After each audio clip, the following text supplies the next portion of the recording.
భాగంగానే ఇరికించారు ఏంటి కుట్ర తీసుకొచ్చి పోలీసులే కావాలని ప్రభుత్వం దీన్ని అనుకున్నారు. పోలీసులకి ఏంటి అవసరం? ఈరోజు సత్యవర్ధన్ వాళ్ళ బ్రదర్ వచ్చి కంప్లైంట్ పెట్టాడు, నాకు న్యాయం జరగాలి, మా అన్నని ఇలా బెదిరించారు, కిడ్నాప్ చేశారని చెప్పి. సో దాని మీద పోలీసులు యాక్షన్ తీసుకోవాలి కాబట్టి పోలీసులు యాక్షన్ తీసుకున్నారు. దానికి సంబంధించి కోర్టులో ప్రొడ్యూస్ చేశారు, ఎవిడెన్సెస్ అన్ని ప్రొడ్యూస్ చేశారు. దాని మీద రిమాండ్ విధించింది కోర్టు.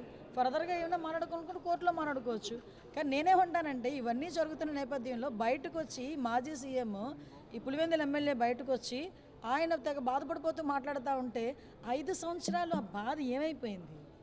లాస్ట్ 5 సంవత్సరాలు అన్ని పార్టీ కార్యాలయాల మీద దాడులు చేశారు, మా మీద దాడులు చేశారు, మా మీద అబద్ధపు కేసులు పెట్టారు. మేము నిజంగా రివెంజే తీర్చుకోవాలి అనుకుంటే 7 నెలలు ఎందుకు ఆగుతాం? ఈరోజు వరకు ఎన్నెన్నో మాటలు మాట్లాడిన వాళ్ళందరూ కూడా రోడ్ల మీదకి వచ్చి బాగానే మాట్లాడుతున్నారు కదా. మేము వాళ్ళ మీద ఏం కక్ష సాధింపు ఏం చేయలేదే.